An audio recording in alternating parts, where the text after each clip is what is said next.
Baik teman-teman wartawan yang saya hormati, hari ini adalah hari yang berbahagia buat kami, khususnya buat Jessica Wongso. Karena hari ini Tuhan memberikan kesempatan kepada Jessica untuk dapat bebas bersyarat dari lapas Pondok Bambu, yaitu hari ini tanggal 18 bulan 8 tahun 2024. Jadi persis Jessica sudah hampir 8 tahun lebih, 8 tahun setengah menjalani hukuman di penjara Pondok Bambu Cibinong, Pondok Bambu, lapas Pondok Bambu. Hari ini kami kalau lihat di belakang ini, apa kata-katanya ini ya? Welcome home Jessica Wongso. Yes, welcome home, yes. Ya, kami buat ini karena kami merasa memang Jessica sudah menjadi keluarga kami semua ini. Di sini ada semua tim lawyer yang menangani kasus Jessica selama ini yang tetap setia. Mulai tahun 2016 sampai sekarang 2024, tak satu pun yang berubah. Semuanya kita tetap konsisten melakukan bantuan hukum kepada Jessica. Ada Firman Pangaribuan, Profesor Firman, ada Yaakob Hasibuan, ada Dame Purba, ada Nurul Firdausi, ada Bostam Hidayat, ada Eli Batubara, ada James Purba, ada Benny, ada James Pangaribuan, ada Arya, apa lagi ya? Ada Doni, ada Feni, dan semua yang ada di belakang kami ini. Semuanya adalah tim-tim yang menangani Jessica ini. Jadi tentu teman-teman wartawan bertanya, kok tiba-tiba bisa keluar gitu ya? Padahal kemarin saya bicara tentang pengajuan PK. Ya terus terang aja, bulan yang lalu sampai ke 3 minggu lalu saya berniat dan sudah menyiapkan rencana untuk mengajukan peninjauan kembali. Dan saya banyak dihubungi oleh teman-teman wartawan tentang rencana PK tersebut. Sampai tadi malam pun, kemarin malam pun masih banyak bertanya untuk wawancara dengan saya tentang PK. Tapi jujur saya katakan memang saya sudah dengar-dengar sedikit rencana pengeluarannya Jessica ini dari tahanan. Sehingga saya berpikir saya harus menunggu dulu situasi yang tenang, dan akhirnya tiba-tiba mengejutkan sekali bahwa hari ini kami mendapat kabar bahwa dia dibebaskan. Ya, dengan demikian tentunya saya menunda PK-nya pada waktu itu sambil menyelesaikan pengurusan segala surat-surat yang berkaitan dengan keluarnya Jessica ini. Terus terang aja teman-teman, cukup pahit memang buat kami, bukan mudah ya. Bayangkan 8,5 tahun di sana, dan kami terus berkomunikasi selama 8 tahun ini, 8,5 tahun dengan Jessica. Jadi kita terus komunikasi, saya juga mengunjunginya secara konstan. Demikian juga ada Hidayat Bostam yang juga rajin sekali untuk datang ke sana, Eli dan sebagainya. Terus kita berdiskusi terus bagaimana melihat keadaan Jessica di sana. Dan saya harus katakan memang di lapas dia diperlakukan baik sama dengan tahanan-tahanan yang lain ya. Nanti mungkin Jessica bisa bercerita kalau Anda mau tanya ya. Tetapi yang paling pasti adalah bahwa tadi juga saya lihat ada banyak penggemar Jessica, sahabat Jessica ya. Tadi dari pagi katanya udah ada di sini. Ya, ada di sini semua ya, pakai tulisan, pakai stand for Jessica, justice for Jessica, macam-macam ya. Tadi juga banyak telepon dan sebagainya. Nah Jess, saya cerita dulu sama kamu waktu di lapas, kamu kan bisa lihat bahwa apa itu cerita itu, karena dia nggak bisa lihat kan, dia nggak bisa baca apa yang terjadi di luar. Nah inilah salah satu teman-teman, beberapa teman yang betul-betul mendukung kamu selama di luar. Nah, ini juga lima dia di Western for Jessica Mas ini ya, ditulis ya. Jadi ada foto semuanya nih ya. Jadi terima kasih ya, saya atas nama Jessica juga sama keluarga mengucapkan terima kasih karena dukungan kalian itu sangat berarti sekali buat kami selama ini dalam berjuang ya. Buat Jessica juga banyak dia terbantu secara moral ya, karena selama ini kita melihat kan banyak kontra kan terhadap Jessica selama ini, apalagi yang dikatakan baru juga tadi ada yang bertanya pada dia, baru hari ini saya lihat Jessica tidak pakai baju putih katanya. Terus dia jawab tadi, oh iya, bukan saya tidak mau, bukan suka baju putih. Ternyata itu karena waktu di persidangan diwajibkan untuk pakai baju putih selama bersidang sebagai terdakwa. Sejak hari ini kita lihat Jessica tidak pakai baju putih karena dia bukan terdakwa lagi sekarang. Ya. Nah itulah mungkin yang ingin saya sampaikan kepada teman-teman semua. Saya lebih memilih untuk berdiskusi dengan teman-teman, tanya jawab supaya bisa berkembang apa yang harus saya sampaikan. Terima kasih, saya silakan. Jessica.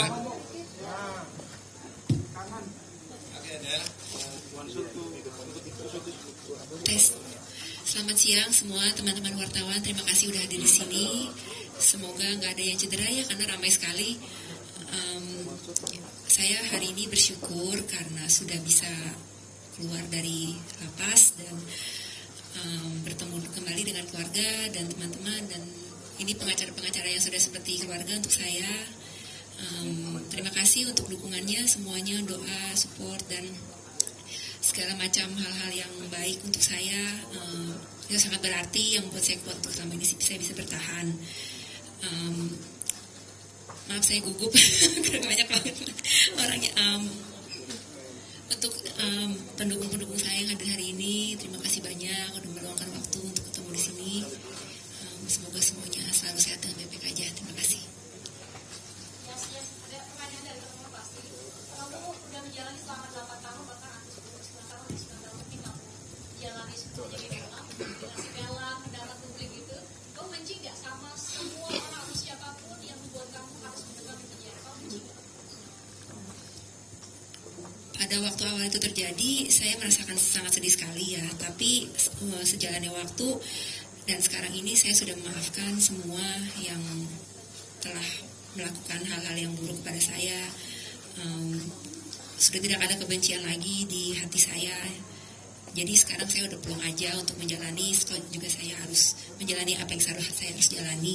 Jadi saya sudah memaafkan semuanya dan saya tidak ada dendam sama sekali. Tidak ada kebencian diri saya sama sekali. Kalau untuk upaya hukum, saya akan serahkan ke Omoto karena Omoto yang akan ngomong soal upaya hukum. Baik, ada yang lain bertanya?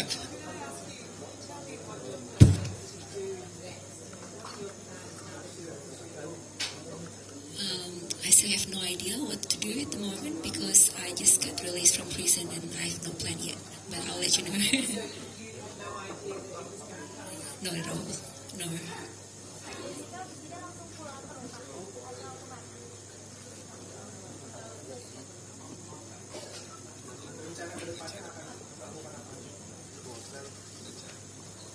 Seperti yang tadi saya bilang ya, saya masih ngeblank, nggak tahu mau ngapain. Jadi untuk kemananya abis ini saya masih belum bisa jawab. Nanti saya akan rundingkan lagi dengan orang di sekitar saya. Ya, makasih.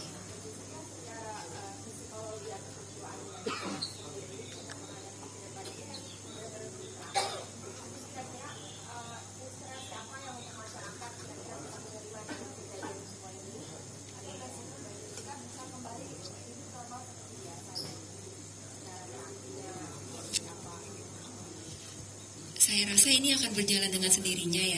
Tapi karena yang kayak tadi saya bilang, saya sudah tidak menyimpan kebencian atau perasaan negatif dalam hati saya. Jadi mungkin niat dan pandangan saya di masa depan itu, ya saya mau ya selalu yang terjadi adalah hal yang positif. Jadi kalau misalnya saya melihatkan seperti itu, ya saya berharap saya dan orang-orang di sekitar saya bisa baik-baik saja menjalani kehidupan di masa depan nantinya dengan dipenuhi dengan hal-hal yang lebih baik lagi daripada yang lalu. Iya. Kan disebutkan sebelumnya akan tetap melakukan cetak. Apakah ini karena Jessica juga mau membersihkan nama dari kesalahan ini atau seperti apa? Atau nama baik Jessica harus menjadi melalui PKI? Saya tanya dulu jawab katanya. Jadi begini ya mengenai soal PK ini ya. Terus terang aja kita mengambil posisi bahwa Jessica sudah dibebaskan dengan bebas bersyarat, ya kan? Jadi kami tim hukum ini selalu menghormati hukum. Apapun putusan sudah pengadilan, itu kan sudah jelas bahwa Jessica dinyatakan bersalah. Itu putusan pengadilan yang harus saya hormati sebagai seorang lawyer. Soal kami tidak terima atau putusan itu atau tidak, itu soal lain. Tapi karena itu formal sudah keluar, harus saya hormati, itulah putusan. Dia dinyatakan bersalah. Tetapi kami sebagai lawyer, tentunya nanti kami diskusikan dengan Jessica, merasa bahwa mungkin putusan itu tidak sesuai dengan apa yang terjadi menurut kami. Oleh karena itu, kita akan mencoba peluang untuk mengajukan PK terhadap perkara itu. Ya, jadi itu posisinya. Sebagai seorang lawyer, saya harus menghormati putusan pengadilan karena itu sudah inkrah. Tetapi hukum juga memberikan kesempatan kepada semua pihak, ya termasuk Jessica, apabila merasakan ingin mengajukan PK, juga hukum juga memberikan kesempatan dan hak itu kepada dia. Itu persoalannya. Ya. Maksudnya bahwa sekarang Kak Jessica sudah bebas, berarti kan PK itu apakah itu masalah nama baik Kak Jessica sendiri atau seperti apa? Iya, hukum itu bukan soal hanya nama baik, segala-galanya tentunya ya. Soal kebenaran kan. Ya, kebenaran kan harus ditegakkan. Jadi ada pepatah mengatakan bahwa kebenaran itu akan mencari jalannya sendiri, kan? Nah, sekarang jalannya kebenaran sendiri itu bagaimana? Apakah juga harus kita ikuti juga jalan kebenaran itu dengan berdiam? Atau apakah juga jalan kebenaran itu kata harus kita tumpangi untuk bisa mencapai kebenaran sendiri? Nah itulah yang akan kita wujudkan nantinya. Sehingga kalau kita berpikir bahwa kita merasa ada ketidakbenaran di sana, ya kita harus jalankan. Tetapi selalu saya katakan bahwa saya menghormati putusan. Sebab kalau saya tidak menghormati putusan, saya tidak akan pergi ke pengadilan. Ketika saya mau membela di pengadilan, tentunya saya harus hormati itu. Soal itu menurut kami adalah tidak benar atau tidak, ada jalannya. Jalannya adalah PK. Itu persoalannya.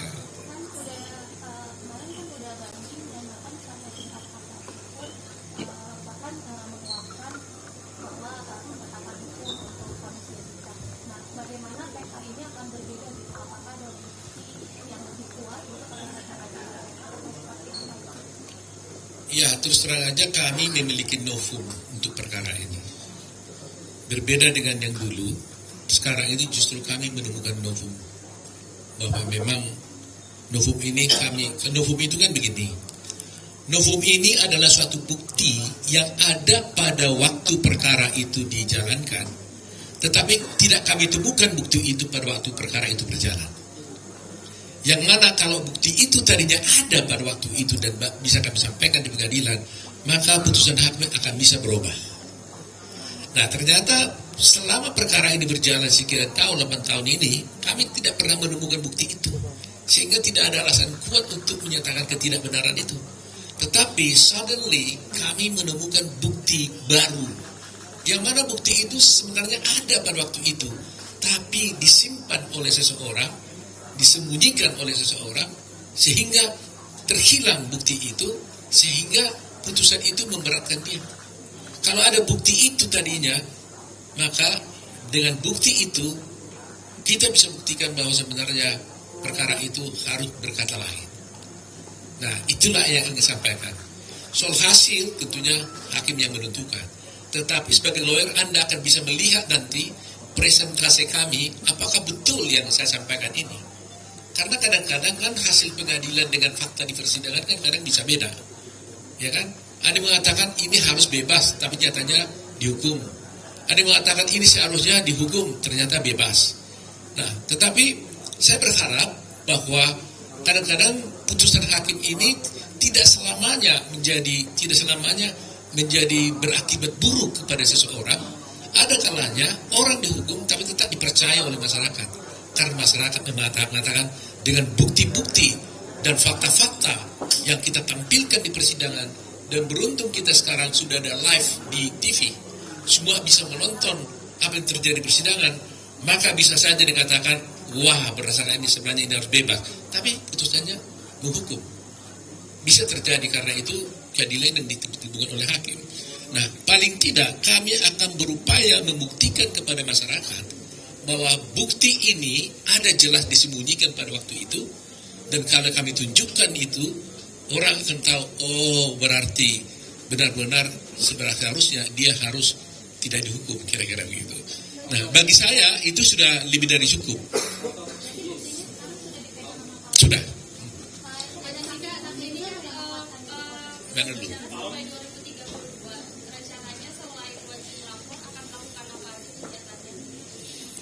Kalau saya berbincang-bincang di Jessica tadi di mobil saya dengan dia sendiri sampai tadi itu blank aja.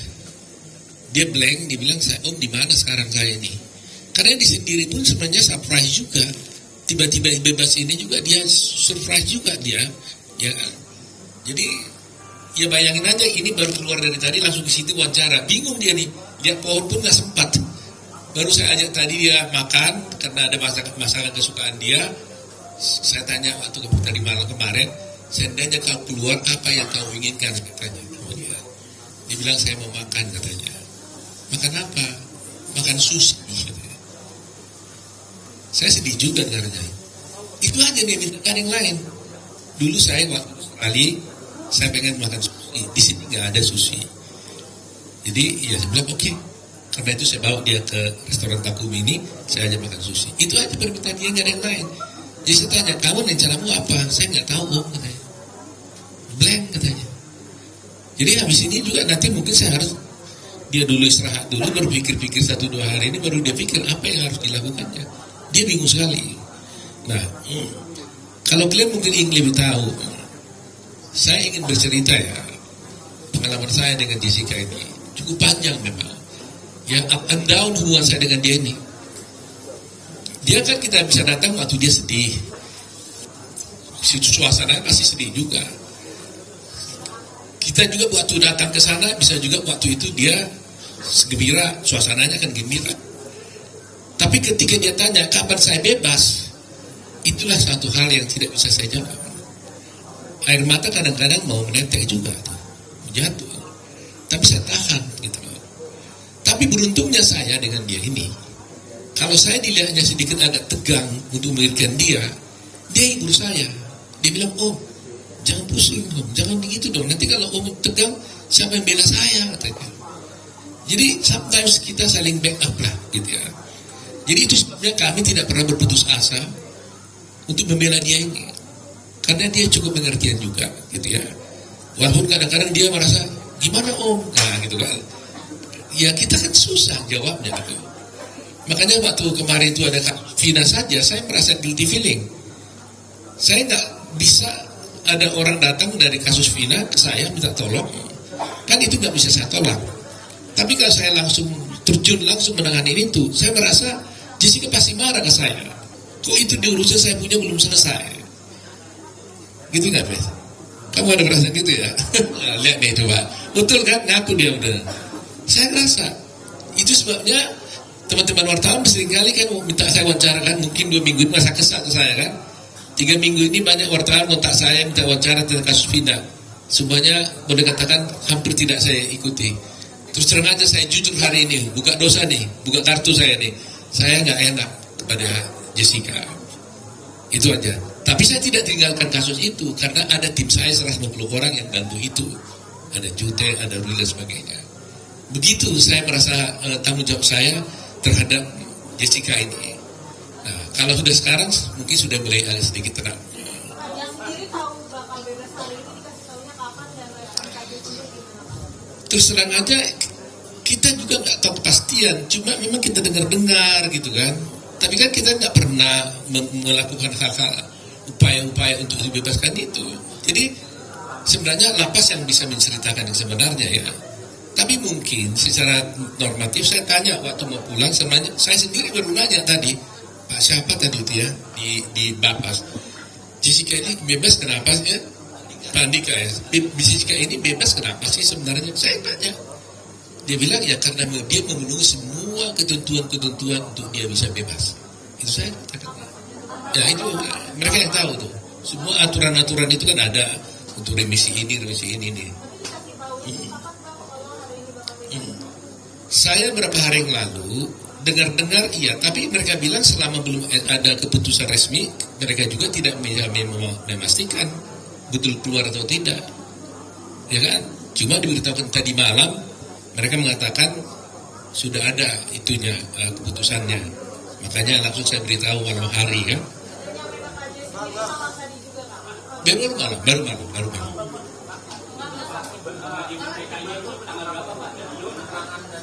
Yang mana sekarang nih jam sana tuh?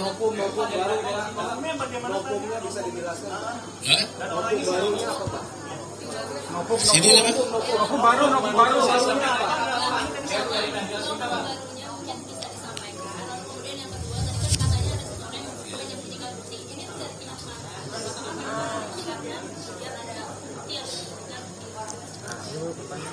Kalau soal perkara PK nantilah mungkin kita diskusi khusus hari itu ya. Jadi kita pisah lah dulu ya. Satu kita bicara hari ini tentang bebasnya Jessica. Nanti saya akan undang lagi sekali lagi ketika kami mengajukan PK. Nanti semuanya saya paparkan di sana. Jadi supaya jangan terbagi-bagi ya. Hari ini fokus dulu tentang Jessica dulu deh. Terkait dengan petisi Jessica kan tadi kebanyakan terlalu cepat sepertinya dari vonis dia 20 tahun dan dia 8 tahun. Padahal dulu kalau dapat remisi kan berarti ada syarat-syarat tertentu termasuk berperilaku baik di selama persidangan, selama di masa tahanan. Ini membuktikan sebaliknya dari hasil profiling kita lihat di secara psikologi Jessica diintervensikan ketika itu di masa sidang maupun masa penyidikan penyidikan. Seperti saya katakan tadi, saya tidak bohong, boleh tanya itu Pak Andika. Saya tanya tadi, itu sebenarnya Jessica ini keluar kenapa? Dia bilang semua aturan-aturan yang ada di dalam persyaratan itu semua dia penuhi. Terus terang saya nggak ngerti mana detailnya. Secara umum sebagai lawyer kan saya tahu pasti harus berkelakuan baik, ya kan? Nah sehingga kalau tadi Christine ditanya, ya benar juga ya. Selama ini kan diperlihatkan di dalam persidangan seakan-akan Jessica ini kan berperlakuan buruk, macam-macam. Tapi kenyataannya 8,5 tahun dia di penjara, nyata-nyata dia berkelakuan baik. Sampai-sampai mendapatkan pembebasan bersyarat lebih awal. Kan gitu kan?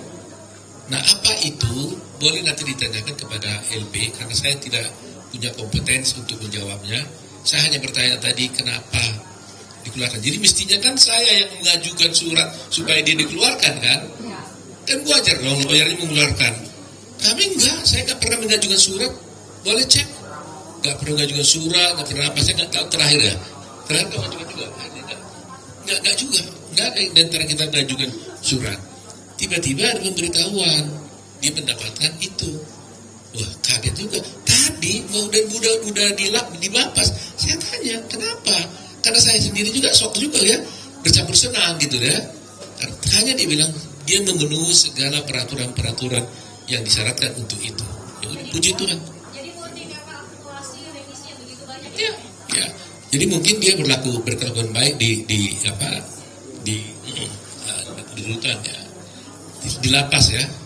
Karena sebagaimana kita tahu memang ya kemarin saya nggak berani ngomong. Tapi memang sungguh selama di lapas dia juga banyak bermanfaat lah. Dia juga mengajari orang berbahasa Inggris, dia mengajar orang yoga gitu ya, mengajar yoga. Dia ikut juga dalam kerajinan. Tadi mana ada satu, ini satu bukti lah saya ketunjukkan ya. Masih ingat ya, yes ya. Ini adalah waktu cucu saya lahir 8 tahun yang lalu, dia di lapas. Dia dengar waktu saya lahir, dia bikin ini, hasil kerajinan tangan dia sendiri nih, di lapas ini nih, dia serahkan. Nah ini putri saya ini yang tadi dia dengar dia keluar, datang ke sini tadi, dia bawa ini. Apa itu, saya bilang yang dulu dikasih Jessica, saya mau ketemu dia, bilang terima kasih katanya. Ini. Nah begitulah dia perilaku dia di lapas sampai bikin begini, dan banyak yang bisa diajarinya di sana membuat seperti ini. Ya, ini katanya apa nih Jessica? Jelasin apa ini? Iya, pada saat itu teman-teman saya yang di lapas bikin kerajinan tangan seperti ini, jadi saya berniat untuk belajar. Kebetulan Pak Oto cucunya baru lahir, jadi saya berniat untuk memberikan sesuatu karena keterbatasan yang saya punya. Jadi ya saya bikinilah sesuatu yang handmade, yang lebih meaningful itu untuk cucunya. Jadi hasil tangan karya kamu ini.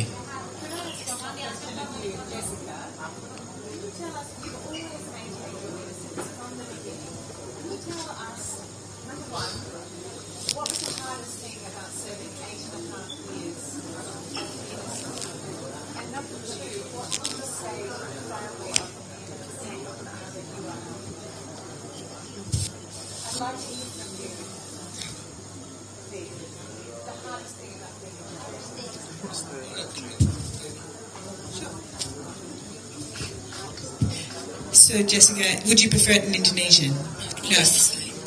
it's fine. Okay, so I'm interested, you've always maintained your innocence. What was the hardest thing for you about being in jail for 8.5 years? And the second question is, what would you say now to the family of Mirna Salihin? Thank you for the question. Well, I think the hardest thing would be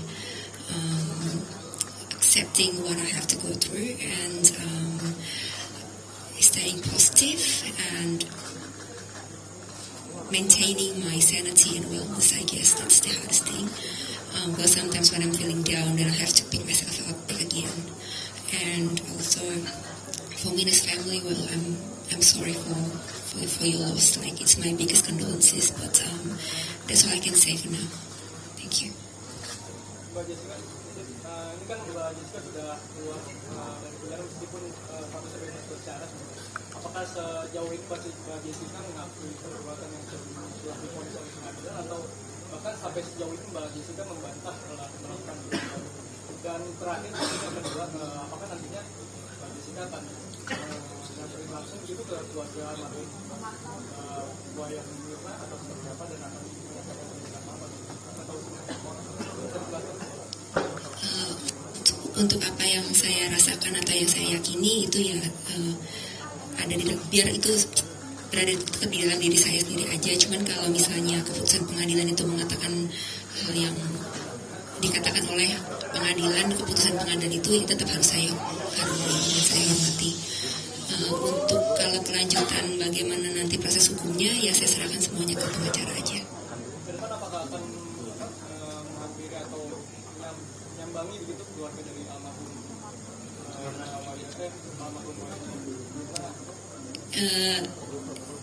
Saya untuk nanti malam aja saya belum tahu saya mau ngapain. Jadi saya belum tahu ke depannya saya harus ngapain dan harus apakah saya akan lakukan itu atau tidak. Saya belum gimana ya, belum terpikir karena saya masih baru keluar gitu, masih melihat jalanan, mau melihat yang di luar ke sana itu ada apa dulu gitu. Biar saya healing dulu sejenak, baru saya berpikir apa langkah berikutnya. Tapi kapok dengan kopi aja. Mbak Jessica kan tadi katanya berusaha untuk stay positif. Caranya apa tetap selama di dalam penjara buat menjaga sanity? Kalau itu perjalanan yang panjang ya, dan itu bukan sesuatu yang dibangun dalam satu malam aja. Mungkin karena saya harus belajar untuk menerima apa yang terjadi di hidup saya lama-lama itu, walaupun saya awalnya punya perasaan yang sedih atau segala macam yang negatif, tapi saya berpikir kalau saya tetap berlarut-larut merasakan perasaan seperti itu, toh juga saya harus menjalani apa yang saya harus jalani. Jadi lebih baik saya memilih yang lebih positif aja. Saya berpikir seperti itu aja. Dan hari ini kan jadi hari yang paling dinanti buat Kak Jessica ya, selama di penjara. Harapannya, doanya buat hari ini tuh gimana Kak? Harapan doa saya untuk hari ini, hari yang sangat bahagia ini, saya bersyukur karena saya berkelakuan baik di lapas, jadi saya bisa mendapatkan hak integrasi saya untuk mendapatkan pembebasan bersyarat. Doa dan harapannya ya semoga semuanya tertib dan baik-baik saja, dan saya bersyukur sekali dan berterima kasih atas supportnya yang sudah datang ke sini meluangkan waktu untuk menemui saya. Terima kasih. Jessica berkelakuan baik karena inisiatif diri sendiri atau gimana? Emang tuh orangnya suka bergaul gimana sih Kak? Kalau berkelakuan baik itu kan notabene karena di lapas itu banyak peraturan ya. Jadi kalau saya tidak melanggar peraturan itu udah nilai baik.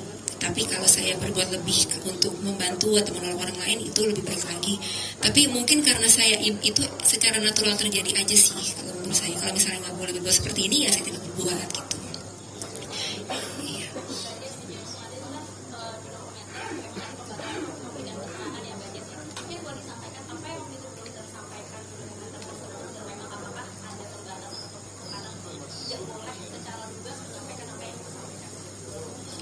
Maaf, untuk hal itu Mbak bisa tanyakan ke pihak Dirjen Pas sendiri ya, karena saya tidak berkepentingan untuk menjawab itu.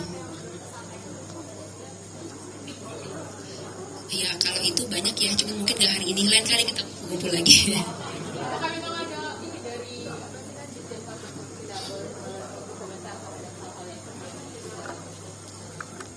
khususnya Saya kira tidak ada larangan-larangan apapun yang disampaikan kepada saya. Tapi saya lawyer kan tahu bahwa ada aturan-aturan seorang yang baru dibebaskan itu yang harus ditaati karena dia masih bebasan bersyarat, ya kan? Jadi harus dia taati. Tapi itu tidak berarti dia tidak bisa berkata apapun, tidak, ya kan? Tetapi dia harus berkelakuan baik juga di luar, ya kan? Contoh, umpamanya dia tidak boleh melakukan perbuatan yang jahat di luar, ya kan? Itu salah satu contoh. Karena itu aturan yang dibuat oleh di PB.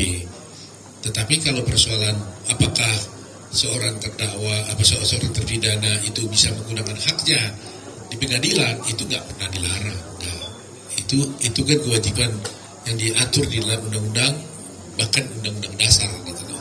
Hak orang untuk mengajukan hanya ke pengadilan gitu loh.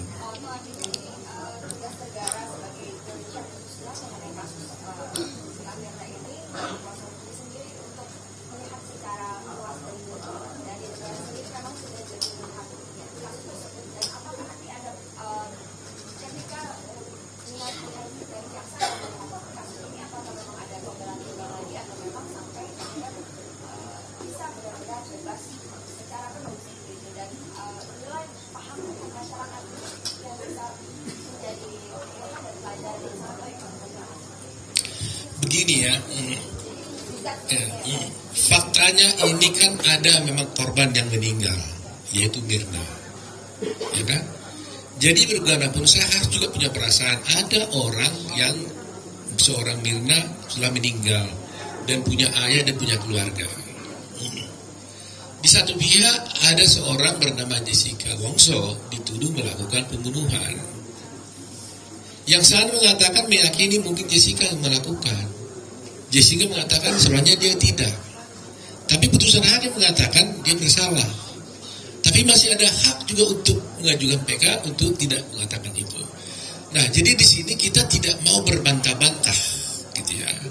Nah, dulu pernah saya ucapkan, seandainya tadinya kami bisa bekerja sama dengan keluarganya Mirna, ya, ada Daman Salihin, untuk sama-sama satu pikiran untuk mencari siapa sebenarnya yang melakukan pembunuhan, ini akan lebih mudah, ya kan?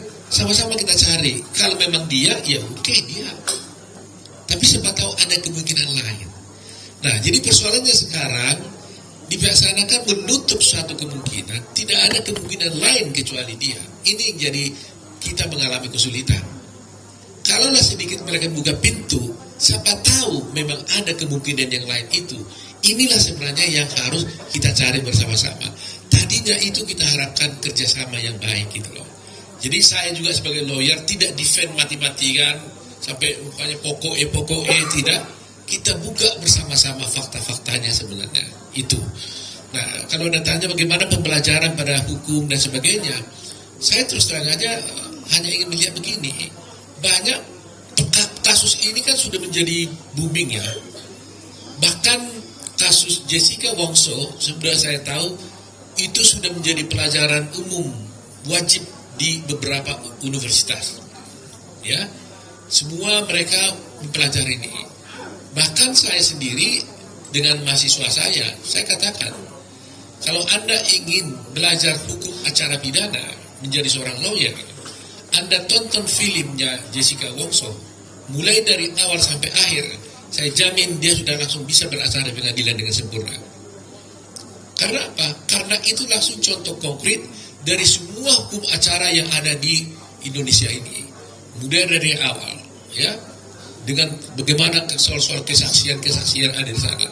Cukup dia menonton itu, dia lolos di situ. Nah, tetapi saya juga masih melihat ada beberapa hal yang seharusnya harus diluruskan, karena ada beberapa di persidangan itu yang saya lihat itu tidak dilaksanakan dan bahkan diabaikan. Yang sampai sekarang terus terang saja banyak nanti kita soal IPK kita bisa bicara ya. Tapi hanya saya menjelaskan aja. Saya sampai sekarang, bagi saya mungkin Jessica beda. Bagi saya seorang lawyer sebagai seorang dosen, ya, seorang lawyer sebagai seorang dosen, sebagai seorang ketua umum pradi, seorang yang mendalami hukum.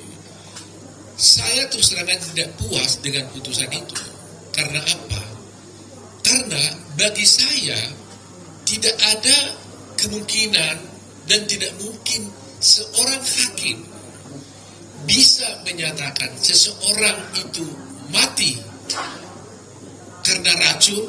Katakanlah ada seorang di sana tiba-tiba jatuh, meninggal, kemudian hakim mengatakan, oh itu meninggalnya karena cyanida, tanpa diotopsi. Itu tidak mungkin dalam teori hukum manapun. Dan itulah yang saya ajarkan ke mahasiswa saya. Bayangkan aja ada tahapan, orang mati tiba-tiba yang bukan karena sakit. Ditanya, matinya karena apa? Ya kan? Karena racun. Terus kalau racun, racunnya apa? Masih banyak tahapannya. Tidak mungkin itu bisa terjadi, disimpulkan seorang hakim di Republik ini maupun di dunia ini tanpa otopsi. Dalam kasus ini, Mirna dinyatakan mati karena minum racun dan jenisnya adalah cyanida, padahal dia tidak diotopsi. Apa Anda pernah lihat di Republik kita ini ada orang mati yang masuk kasus pembunuhan yang tidak masuk perkara pengadilan yang tidak diotopsi? Kasus Sambo semua diotopsi, Vina kan diotopsi. Tahunnya sama dengan kasus Vina 2016, bersamaan dengan kasusnya Jessica. Cuma kasus dia tenggelam karena Jessica punya itu langsung di live pada waktu itu. Tapi itu juga diotopsi loh tahun 2016. Kenapa Mirna tidak diotopsi? Sehingga hakim mengatakan Mirna mati karena racun dan dia ketahui racunnya cyanida tanpa diotopsi. Dari mana dasarnya? Terus terang aja, saya selalu berharap entah apapun ini, Mahkamah Agung harus menjawab. Apakah seorang hakim bisa menyatakan sebab matinya seseorang yang mati karena tiba-tiba bukan karena sakit dan mati katanya karena racun tanpa otopsi? Kalau harus Mahkamah Agung mengatakan itu bisa, saya takluk tunduk walaupun tidak ada dalam kamus hukum saya. Itu yang harus dijawab oleh Mahkamah Agung dulu, di luar yang lain-lain. Kenapa Mahkamah Agung dan semua hakim mulai dari pengadilan mengabaikan ini? Argumentasi hukum saya mengenai otopsi ini gak pernah dijawab, tidak pernah dipertimbangkan. Jadi coba bayangkan, bisa gak Anda terima ada orang mati tiba-tiba jatuh bukan karena sakit, Lantas hakim bilang, oh itu matinya karena cyanida. Tanpa diotopsi. Itulah yang terjadi dalam kasus ini. Jadi ada ketidakpuasan saya secara akademik sebagai seorang lawyer tentang putusan ini. Sementara semua ahli yang kita ajukan, baik di Indonesia, baik yang dari luar negeri, Australia dan sebagainya, termasuk Singapura, saya tanya semua itu, mereka mengatakan impossible. Seorang mati karena racun itu hanya bisa diketahui kalau diotopsi. Dan kalau itu tidak diotopsi, maka tidak ada kasus, no case. Itulah kira-kira yang menjawab pertanyaan tadi itu ya.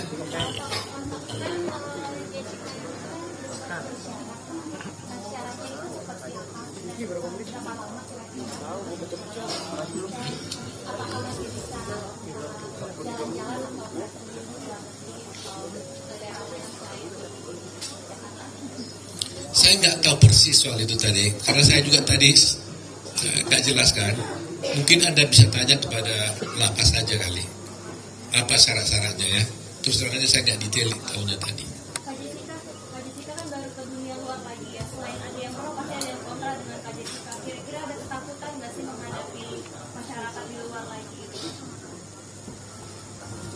Kekhawatiran pasti ada ya, tapi ya mau bagaimanapun harus tetap dijalanin. Nggak boleh saya merasa saya takut, jadi saya tidak berbuat apa-apa gitu. Jadi tetap harus semuanya harus tetap dijalanin. Persiapannya apa Kak? Kira-kira dukungan dari keluarga Kak atau dari siapa? Kalau persiapan secara spesifik tidak ada. Saya orangnya itu ya hari ini aja, besok apa yang terjadi aja gitu. Cuman kalau dukungan ya pasti di samping saya, di sekitar saya itu pasti ada orang-orang yang sayang sama saya, yang mendukung saya. Jadi itu aja sih yang saya fokusin. Ya, terima kasih. Oke. Siap. Ya.